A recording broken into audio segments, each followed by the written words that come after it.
Hey guys, welcome back to the channel. Today I've got a special guest, Tom O'Stasik from Tulsa. You may recognize him from an earlier video. So Tom is a realtor and an investor. On the channel today, we're going to talk about his first BRRRR purchase. This is really his first pure rental property purchase. He currently owns two properties. One he used to live in and turned it into a rental, and he's got the bug and he wants to do more, so he's moving into that phase. Today he wants to talk about contractors, how to use contractors, how to protect yourself, some lessons learned and those sorts of things. Tom also has his own YouTube channel. He's a mentor to me on this YouTube channel, by the way. So Tom, thank you so much for all that you've helped. It's been a long journey and I've had a lot of questions and you've been a lot of help. So thank you for that. The other thing Tom does is help out-of-town investors invest in Tulsa because it's a very affordable market. And so people that are in an unaffordable place and want to find someone who can hold their hand to buy something, maybe renovate and manage it as well. Tom is kind of working on a one-stop shopping platform for folks like that. So, did I miss anything? Hey, I appreciate being on your channel. It's always fun to talk with you. You know, we'd be having this conversation even if it wasn't on video, but yes. Happy to do it here. Cool. And ultimately, I've bought a property and you've been my coach and mentor. And I'm bumping into new things, and you know, someone with your experience, I'm definitely looking to pick the brain of and learn. And as I'm going to document it on my YouTube channel, each step of my way, you know, so hopefully your followers can check me out as well. Can't wait to see the after of this. So it's very exciting. Yeah, we're sitting down today because I just purchased my first BRRRR real estate investment, and Jeremy is my coach on the side. I've got some questions about working with a contractor, and here's a guy with a wealth of knowledge who's bought over 40 properties, currently over 30 in his portfolio with I don't know how many millions of dollars worth of real estate, but what's the number these days? I guess after these purchases I'll be about 9.5. So okay, so a wealth of information. So this is what we're doing today. Thank you so much for the overwhelming support of the channel. And thank you for the 10,000 views on one of our recent videos. Please help us reach 1,000 subscribers by just clicking the subscribe button. It's completely free. Don't forget to smash the like button and leave a comment that says AirPods for a chance to win a pair of AirPod Pros that Liz is giving away to one of our first 1,000 subscribers. Hey, so where are you? Is it under contract? When do you close? Where are you? Yeah, so I got it under contract last week. Cool. I definitely got it below market value, which is great. I've got a big cushion for safety purposes, and okay. We are going to close November 15th. So I've got my contractors kind of in line. I say contractors. Really, I've got one guy that's my go-to guy who's Perfect. Bringing his resources, and we're going to start November 15th. Basically vetted out this contractor. He refers to himself as a handyman, you know, guy of all trades. I've used him for my clients. You know, when my clients need repairs done on decking or, you know, there's a leak or things of that nature, he's been really good and mutually beneficial. And so he's looking to help me now with this property. And so I brought him in, we walked through the property. It clearly has issues. I knew there were going to be issues, but I also know, I'm pretty sure he's trustworthy, reliable. He's very affordable based on the way he's worked with my clients. So we've walked this property and, you know, there's some major things, there's some minor things. And I asked him for a quote, essentially. And I know I can't really hold him to anything firm at this point. So he gave me a range and I'm okay with that. But again, this is what I kind of want to bounce off of you, you know, help avoid pitfalls and suggestions. Sure. And so I've got this range of 16 to 20,000 for what I'm looking to do. We've talked on previous conversations about some of the things we're looking to do, like add a bathroom, add a bedroom, potentially knock down a wall, just create a better living environment. My question for you is, and when he gave me that number, he's like, oh, and by the way, if the costs go up, it could be 25,000, which again, if this was someone I didn't already kind of trust, I'd be like, whoa, you know, you're throwing around a lot of random numbers, right? Yeah. So specifically, my question for you is, I've got, you know, 25 days or so before we're going to get started on this. What would you suggest I hold him to?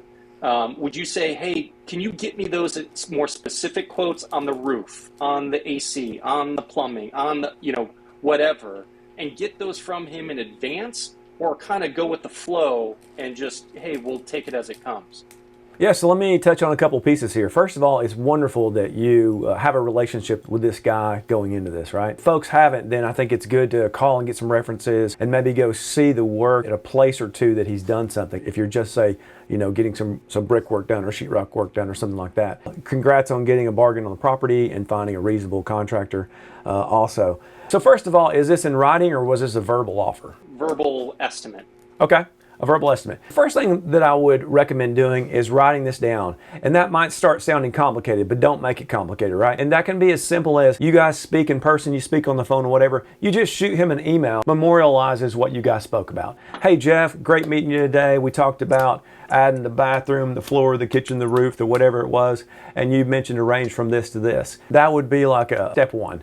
And a couple of other things you could consider in this time, I'll call it due diligence time, is to include as much detail about the things that you can. Again, simple, email, a little list with numbers or letters or something, right? And say, yeah, in that bathroom, by the way, we're going to be doing this, this, this, and this. And we're not even list things that you're not going to do just so that it's more clear. You may want to consider asking him, of course, is that material and labor? Or is that just labor? I assume that's both in this instance. Yes. And on the materials, something you may ask him, are the materials just at your cost, or do you add like a cost plus, like a 20% or some kind of premium for him, picking them up, shopping for them, buying them, handling his credit cards and payments and that sort of thing? What do you think about me using my credit card to purchase the materials or potentially issuing him one to do that? If this were a small little job where the guy's going to paint your fence, no. But in a bigger scope project like this, in the short term, you can just hand him your credit card and let him loose with it, is what I've done a lot. If he doesn't mind buying the stuff and billing you for the materials on the end, that sounds like it might be easier for you. Let's talk through that, because I'm thinking I would rather put those on a credit card. I get points for them. Yeah. It's also a way for me to kind of manage like the expenses. Like I'm seeing these things tally up as opposed to, oh, here's a blind bill at the end. True. You agree with that? Yeah, I've got a separate personal and business credit card. I recommend everyone do that. And actually, from an IRS audit perspective, that's something you want to do as well. I think it's a good point. You'll probably want to be a bit involved in selecting things like light fixtures, plumbing fixtures, if you have to buy like a vanity and stuff like that. Flooring, yeah. Those guys are good at doing, but they're not good at that sort of element in general. You know what I'm saying? That is definitely an art. That's where your wife's going to come in to the picture, because I tell people, you can spend the same amount of money making a pretty house as you can an ugly house. And it makes the biggest difference, on the tail end of that, making a desirable place for somebody to want to live. So it's super important. So let me ask you about paying a contractor. I told you I watched the interaction with him and previous client, and there was just, hey, just pay me at the end. I don't think that's typical from what I've heard. I've heard of people wanting money up front for big projects and things like that. What has been your experience? What could I expect? How should I navigate that if it's left on me to, hey,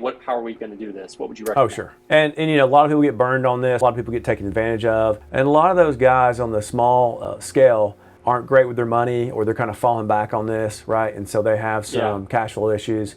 And so they typically ask Rob Peter to pay Paul type situation. I want to keep it pretty clean. I'll say that, Okay. Just be careful. Use your gut. If something seems weird, it might be, right? But don't give them too much money at once. A lot of times people will want money for some material to get started. So in this little one pager that you might draft down, you might even say, what kind of payment draws were you thinking? And oftentimes something logical like to buy materials up front, that's pretty reasonable. But if you're paying for the materials, that doesn't come into play. And if you think about this person might want a kind of paycheck. Oh, these guys like to be paid on Fridays, by the way, weekly. Let me just say that. Okay. And something common with some bigger contractors, like you pay me in, say, 4 installments at 25%, 50, 75, those sorts of increments with larger contracts. I assume that's in line with the amount of work they've done. So yes. It's 25% complete, it's 50% complete, it's like that.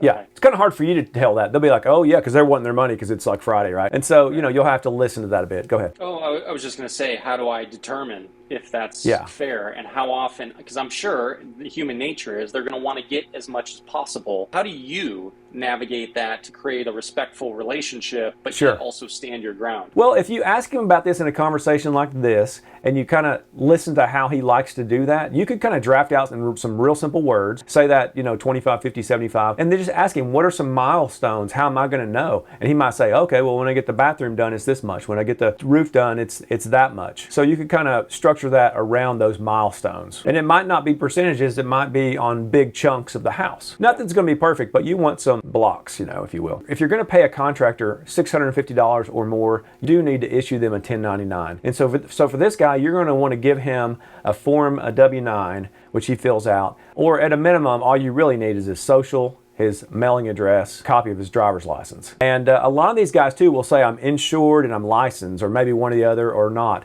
They'll tell you that a lot of times. When you get started doing a job for the first time, that's really important for you to ask for those things and get those things, and they will give them to you at that time. I'll tell you what, a lot of guys in this on the bottom of the scale won't have a driver's license because they're in some sort of trouble, and that's a red flag. It doesn't mean you shouldn't hire them, but I don't think I'd let a guy with no driver's license be running a big rehab here. Maybe one of his helpers, right? And you get some good value out of those guys, right? Question for you. Say we're getting to the end and they're wrapping up. We've done everything. We want to get paid. The work is done, but it's not done. Like, there's a leaky faucet, or there's, a door that's sticking, or whatever. How do you handle that, and how should I handle that when the job's complete and we're not sure what might pop up that isn't complete? A lot of times they'll leave 5% on the table for sort of a carryover period, right? So that's a pretty safe way. Is that like 30 days, 90 days? Yeah, 30, 90, something reasonable like that. Hey, can we hang on to 5% of this? And you're going to make a punch list at the end, but they're going to want to say we're done and just make a few things on a list, and we'll come do it over the next week or two, something like that. It's hard to get guys on the smaller scale to do something like that, but it's a no unless you try. And for you, a big piece of this is their reputation and them having the opportunity to do more work with you and your network. So you, particularly as a realtor, referring him out to others, he should really value your relationship and take care of you. Something that I say when I hire contractors, and I'm always looking for good people that I add my phone and hang on to, right? You always want to have multiple sources, right, and backups. I always say to them, hey, listen, I'm not looking for a one-time guy to cut my trees. I'm looking for a long-term relationship. I've used my heating and air guy for more than a decade, right? I got a fantastic roofer, things like that. So I'm not one-stop shopping. I don't want you to make your whole year's income on me. What I'm looking for is a really good value, right? So that I can repeat this. And I'm also kind of a networker like you are, Tom. And people ask me all the time, do you have a guy that does this and that and this? And I said, and I don't want $1 for that. I'll give that to you, that work to you, but I want you to return the favor to me, to take good care of me, to be responsive, and just do a really nice job for me. That's all good. And in fact, I got kind of the basics of what I was looking for out of this conversation, just so I'm prepared. Got almost 30 days till it starts. So I think I got what I need for now. I'm sure I'm going to be hitting you up for more as we get going. And I'm going to be doing videos, and I'm sure I'm going to probably drag you over to my channel some more just as I go through this. That would be great. Anytime. I'd love to. Something that I want to mention for smaller things for you, and I know you got to run. If you're calling up a guy to do a specific task, like laying tile or repairing sheetrock, or if you're talking to these handyman, a lot of these guys that you're trying to get off Facebook Marketplace to hire somebody will say, oh, I'm good at everything, or they'll list all this stuff they can do, right? And so there's a little tip to really figure that out, because I don't know about you, but I'm not good at everything, right? And I don't know anyone who is. But what you can ask them is, well, what's your favorite thing that you like doing? And they'll go, oh my gosh, I love doing tile. They'll talk about tile forever, right? And so he's probably pretty good at tile, and you want to go look at that stuff. But when it comes to things like finishing sheetrock, that's a specialty that everyone is not good at. Most people are not. And actually trimming landscaping, everyone is not good at that. You can cause a lot of damage. So a couple little things like that. I had my house hit by a tornado. We hired a contractor, and this was like a $110,000 job. All right. It gets near the end, and this is where you're kind of wrapping up and all that. Well, there were several. I would say, I guess disagreement is a good word to use. These things weren't finished and he was finished and that kind of thing. You end up trading some things off or whatever. At the end of it, I felt like he had not done about maybe $15,000 worth of work according to the insurance papers and that sort of thing. Right. And he thought that I owed him $6,000. I thought he owed me $15,000. You follow me? What was happening is with all these COVID costs, he wanted more for the work, but he had already agreed to use the insurance's rates for reimbursing things. And so, here I am caught in the middle. He wants me to pay the difference. And I'm like, dude, you agreed to use their prices. And he's like, I'm sorry, my prices have gone up. And the insurance company's just shaking their head like, I'm not paying it. So some of that kind of stuff came into play. I met with him, and he brought me all of his printouts from his CPA or bookkeeper. And he said, first he was telling me he was losing money. Then he shows up and he's like, I only made $14,000 on your house. I'm like, I was a tornado victim, and now you're trying to extort me or something. What can we both live with? I don't think we're both going to be thrilled about this, but how can we settle here? Because what you don't want is with any contractor like this, they can put a lien lien on your property that you'll have to deal with like until you get rid of, you know, one or the other. But we shook hands. He's like, no, I do handshakes. We shook hands and I said, hey, if you can get your yard guys to clean up my yard, I can get my guy to paint the fence or put the fence back, the deck, and so on, and we can call it even. And still, I was losing in that deal, in my opinion. You know, he fixes my yard kinda, and he walks away. Last week, I get a call from him saying, hey, where's my $6,000? Oh my God. Exactly. I look back on my emails and stuff and don't have anything. So what I should have done and what I did after this call, talked to him a bit. It's like, dude, we completely settled. Don't you remember? At the end of the hour, he's like, oh yeah, you're right. And so I said, hey, I'm going to shoot you an email. If you could just reply, I agree. That just simply said, we have completely settled. We're both paid in full. This is over. It's done. You know, we're going on our ways. I got him to do that immediately. So that's just where that simple email trail right there, that would be something you could definitely use in front of a judge, you know, to say, you know, you're clean, you know. So yeah, simple email. Good insight, which is why I'm hitting you up for it. All right, man. Well, Tom, anything else before we go? Well, Jeremy, I certainly appreciate you joining me today because, you know, you're a wealth of knowledge and this has all been helpful. I'm sure I'm going to hit you up for more questions down the road. Appreciate you being on the channel. Hope you're up for coming on again. Absolutely. Anytime. Love to, Tom. Can't wait to see you succeed in this one, man. All right. Well, make sure you check out Jeremy's channel. I know I posted a lot. He's a wealth of knowledge, so check him out. There's a bunch of products I use when I rehab all my houses. I've also got a group of book recommendations, smart home products, and office gear. You'll see this Amazon store right here. Although I'm a licensed CPA and have 3 business degrees, own more than $7 million of real estate, and have more than $50,000 a month in rental property income, I'm just a guy on YouTube with my dog, so please be sure to contact your professional before making any investment decisions. We post weekly, so be sure to subscribe and hit the notification bell so you'll know when our next video is out. Until next time, I hope you have a great week. IdentityGuard.com is now offering my subscribers a 33% discount on their services. See the link in the show notes below.